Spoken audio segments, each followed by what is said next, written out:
ಆತ್ಮೀಯ H16 news ಅರ್ಥಾತ್ ಹೇ ಸೀತಾರಾಮಗೆ ಸ್ವಾಗತ. ನಾನು ನಿಮ್ಮವ MI ಅಥವಾ ಮಲ್ಲಪ್ಪ ಜೋತಾವಾರ್. ಆದ್ಮೇಲೆ ಈಗ ತಾವು ದಿನ ಸುದ್ದಿಗಳನ್ನ ಅದರ ಜೊತೆಗೆ ವಿಶೇಷತೆಗಳನ್ನ ನೋಡ್ತಾ ಹೋಗಿ ವಿಶೇಷ ಈ ಮೊದಲನೇ ಸುದ್ದಿಯನ್ನು ನೋಡಿ.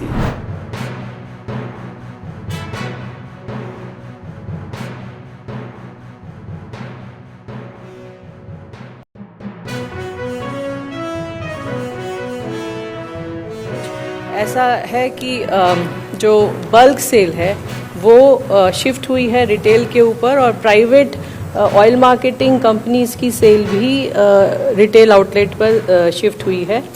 अगर आंकड़ा मैं आपको बताऊं तो लगभग 150 ज़िले ऐसे हैं जहां पर पेट्रोल में 30% से ज़्यादा की ग्रोथ देखी जा रही है और लगभग 14 ऐसे ज़िले हैं जहां पर पेट्रोल में 100% से ज़्यादा ग्रोथ है.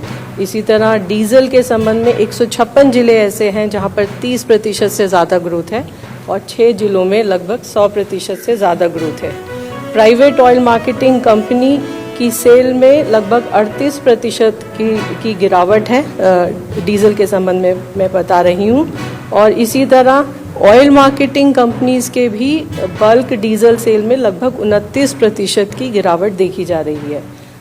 गवर्नमेंट सिचुएशन को रिव्यू कर रही है और recently secretary petroleum and natural gas ने स्टेट्स के और यूनियन टेरिटरीज़ के चीफ सेक्रेटरीज़ के साथ और इंडस्ट्रियल एसोसिएशंस के साथ एक मीटिंग किया है और स्टेट्स और यूनियन टेरिटरीज़ को सजेस्ट किया है कि वो स्पेशल स्क्वाड्स बनाएं और जहां पर भी इस तरह की माल प्रैक्टिस हो रही है चाहे वो होर्डिंग है, ब्लैक मार्केटिंग है, उन सब को रोकने का प्रयास करें. Keros, a Marshall Island flag crude oil tanker, safely transited Strait of Hormuz on the night of 25th, 26th and is bound to arrive at Visakhapatnam on 3rd June 2026. This merchant vessel is carrying crude oil approximately 270,000 metric tons. It has all foreign crew members and is a Marshall Island flag vessel. All Indian seafarers in the region are safe and no incident involving Indian seafarers either on Indian flag or foreign flag merchant vessel has been reported. The control room established at Director General of Shipping has handled more than 10,800 calls and more than 24,098 emails since activation.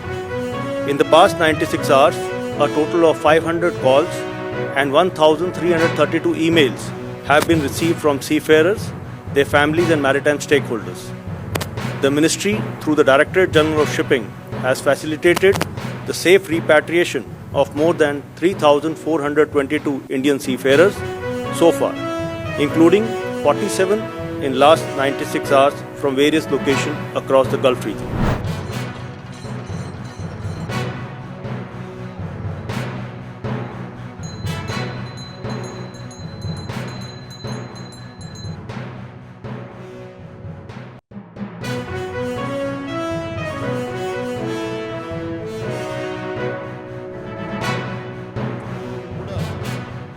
ಜೀವನವನ್ನು ದೇವರೇ ನಿಮಗೆ ಕಾಯಬೇಕು.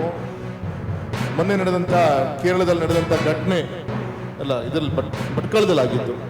ಪಾಪ ಒಂದೇ ಕುಟುಂಬದ 8 ಜನ ಆ ಚಿಪ್ಪನ್ನು ಆರಿಸಬಹುದು ಪಾಪ ಮುಳುಗಡೆ ಜೀವ ಕಳ್ಕೊಂಡಿದ್ದು ಕೂಡ ನಮಗೆಲ್ಲರೂ ಕೂಡ ಗೊತ್ತಂತ ವಿಚಾರ. ಅಂದರೆ ಈ ರೀತಿ ನಿಮ್ಮ ಜೀವನ ದೇಶಕ್ಕೆ ಆಹಾರ ಕೊಡ್ಲಿಕ್ಕೋಸ್ಕರ ನಿಮ್ಮ ಜೀವನವನ್ನು ಅಡ ಇಟ್ಟು ತಮ್ಮ ಶ್ರಮ ವಹಿಸಿ ತಾವೆಲ್ಲರೂ ಕೂಡ ಕೆಲಸ ಮಾಡ್ತಾ ಇರ್ತೀರಿ.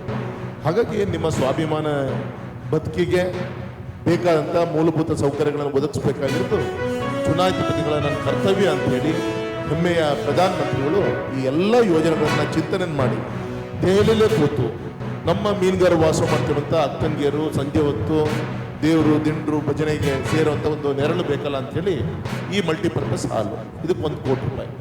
ಸೊ ಇನ್ನೊಂದು 75 ಲಕ್ಷ ರೂಪಾಯಿ ನಿಮಗೆ ಬೇಕಂತ ಇನ್ಸ್ಟ್ರೂಮೆಂಟ್ಸ್ಗಳನ್ನು ಅದನ್ನು ಕೂಡ ನಿಮಗೆ ಪ್ರೊವೈಡ್ ಮಾಡ್ತಾರೆ. ಪ್ರಯತ್ನದಿಂದ ಆ ಸೆಂಟರ್ ಅನ್ನುವಂಥದ್ದು ಇವತ್ತು ಇಲ್ಲಿಗೆ ಬಂದಿದೆ.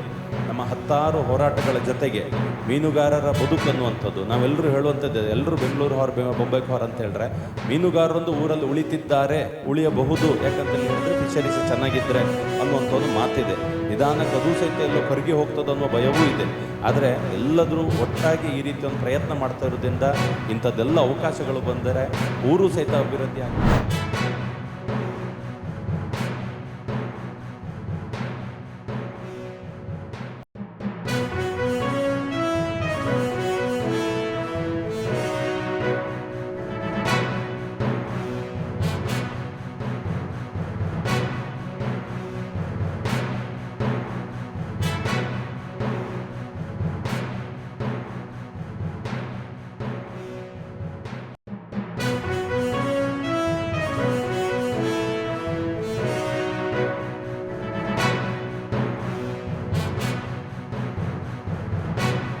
ಗಮನಿಸಬೇಕು. ಏನಕ್ಕೆ ಹೇಳ್ತೆ ಅಂತಂದರೆ ಇವತ್ತು ನಾವು ಪೆಸ್ಟಿಸೈಡ್ಸ್ ಎಷ್ಟು ಯೂಸ್ ಮಾಡ್ತಾ ಇದ್ದೀವಿ ಇವೆಲ್ಲ ನೋಡಬೇಕು. ರಸಗೊಬ್ಬರ ಇರ್ಬೋದು ಇದೆಲ್ಲ ಇವು ನಮ್ಗೆ ಏನು ನಮ್ಮ ಸ್ಥಳೀಯ ಜೀವಕೋಟಿ ಇದೆಲ್ಲ ಅವುಗಳ ನಾಶಕ್ಕೆ ಕಾರಣ ಆಗಿದ್ದಾವೆ.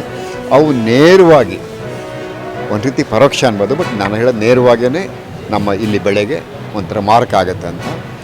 ಸಹಜ ಕೃಷಿ ಯಶಸ್ವಿ ಆಗಬೇಕಂತಂದರೆ ನಾವು ಇಡೀ ಜೀವ ಪರಿಸರನ ಇಂಟ್ಯಾಕ್ಟಲ್ಲಿ ಇಟ್ಕೊಳ್ಳೋಕ್ಕೆ ಪ್ರಯತ್ನ ಮಾಡಬೇಕು. ಕೇಸರ್ ವೆರೈಟಿ, ಆಲ್ಫ್ಯಾನ್ಸು ಎಲ್ಲವನ್ನು ಅಂದರೆ ಉತ್ತಮ ತಳಿಗಳು ಸಹ ತಮಗೆ ದೊರಕ್ತಾ ಇದೆ. ಇದಲ್ಲದೆ ನಾವು ಪ್ರದರ್ಶನಕ್ಕೆ ಸಹ ಇಟ್ಟಿದ್ದೇವೆ. ಸುಮಾರು ಮ್ಯಾಂಗೋ ವೆರೈಟೀಸ್ ತಾವು ನೋಡ್ತಾ ಇರ್ಬೋದು. 70ರಿಂದ 80 ವೆರೈಟೀಸು ಡಿಫ್ರೆಂಟ್ ಕಲೆಕ್ಷನ್ ಸಹ ಎಲ್ಲರಿಗೂ ಮಾವು ಬಗ್ಗೆ ತಿಳ್ಕೊಬೇಕು ಅನ್ನೋರಿಗೂ ಸಹ ಇಟ್ಟಿದ್ದೇವೆ. ಅದಲ್ಲದೆ ಜಾಕ್ ವೆರೈಟೀಸ್ ಸಹ ಈ ಒಂದು ಇಟ್ಟಿದ್ದೇವೆ, ತಾವು ನೋಡ್ಬೋದು. ಯುವಕರ ಇದು ಸಂಖ್ಯೆ ಬಹಳ ಕಡಿಮೆ. ಇತ್ತೀಚಿನ ದಿನಗಳಲ್ಲಿ ಯುವಕರು ಕೃಷಿ ಮತ್ತು ಪರಿಸರದ ಕಡೆಗೆ ಅಷ್ಟೊಂದು ಗಮನ ಕೊಡ್ತಾ ಇಲ್ಲ. ಆದರೆ ಈ ಮಾಲ್ಗಳಲ್ಲಿ, ಈ ಅಂತಾರಾಷ್ಟ್ರೀಯ ಮಾಲ್ಗಳಲ್ಲಿ ಬೆಳಗ್ಗೆಯಿಂದ ಸಾಯಂಕಾಲದವರೆಗೂ ಯುವಕರು ಇಲ್ಲಿ ಓಡಾಡ್ತಾ ಇದ್ದಾರೆ. ಅದಕ್ಕೋಸ್ಕರ ನಾವು ಇಲ್ಲಿ ಒಂದು ಗ್ರೀನ್ ಎನ್ವೈರ್ಮೆಂಟ್ ಕ್ರಿಯೇಟ್ ಮಾಡಿ ಇಲ್ಲಿ ಒಂದು ಸಾವಯವ ಕೃಷಿಕರು ಅವರ ಬೆಳೆದಂಥ ಆಹಾರ, ಅದು ಮಾವು ಮತ್ತು ಹಲಸಿನ ಮೂಲಕ ಬೇರೆ ಬೇರೆ ಸಾವಯವ ವಸ್ತುಗಳನ್ನು ನಾವು ಇಲ್ಲಿ ಪರಿಚಯ ಮಾಡ್ತೀವಿ. ಜನತೆ ಕಡೆಗೆ ತಲುಪಬೇಕು ಅಂದರೆ ಅದಕ್ಕೆ ವೇದಿಕೆ ಕಲ್ಪಿಸ್ಕೊಟ್ಟಿದ್ದು ನೆಕ್ಸಸ್ ಮಾಲ್. ಅವ್ರು ಹೇಳಿದ್ರು, ಬನ್ನಿ ಈ ಜಾಗನ ಉಪಯೋಗಿಸ್ಕೊಳ್ಳಿ, ನೀವು ರೈತರಿಗೆ ಇದನ್ನು ಯಾರೆಲ್ಲ ಸಾವಯವ ಮಾಡ್ತಾ ಇದ್ದೀರಾ ಅವ್ರಿಗೆ ಒಂದು ವಿಶೇಷವಾಗಿ ನಾವು ವೇದಿಕೆ ಕಲ್ಪಿಸ್ಕೊಡ್ತೀವಿ ಅಂತ ಹೇಳಿದ್ರು. ಅದನ್ನು ಉಪಯೋಗಿಸ್ಕೊಳ್ತಾ ಯುವಜನತೆಗೆ ತಲುಪಬೇಕು, ಮತ್ತು ಇದರಲ್ಲಿ ಕೃಷಿ ಕಡೆಗೆ ಒಲವು ತೋರಬೇಕು, ಮತ್ತು ಕೆಮಿಕಲ್ ಫ್ರೀ ಯಾರೆಲ್ಲ ಅರ್ಬನ್ ಗಾರ್ಡನಿಂಗ್ ಮಾಡೋಕ್ಕೆ ಇಷ್ಟಪಡ್ತಾರೆ ಅವ್ರಿಗೊಂದು ವೇದಿಕೆಯಾಗಿ ಈ ರೈತರು ಇಲ್ಲಿ ನೆಕ್ಸಸ್ ಮಾಲನ್ನು ವೇದಿಕೆಯಾಗಿ ಬಳಸ್ಕೊಂಡು ಇಲ್ಲಿ ಇವತ್ತು ಮೇಳ ನಡೆಸ್ತಾ ಇದ್ದೀವಿ.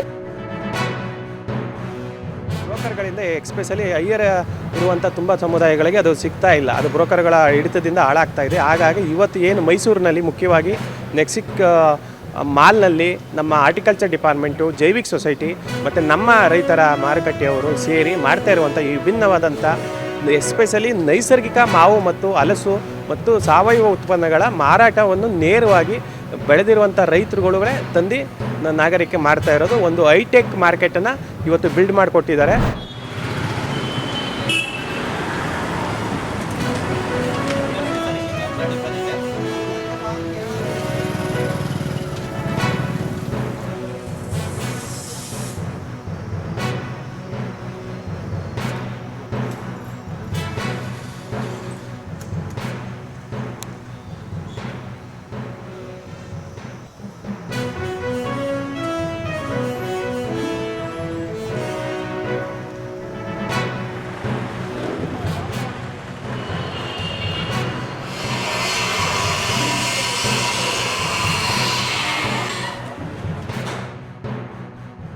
ಕಾರ್ಯಕ್ರಮವನ್ನು ಚಾಲನೆ ಮಾಡೋದ್ರ ಜೊತೆಗೆ ಅನೇಕರು ಮಾತನಾಡ್ತಿದ್ದಾರೆ.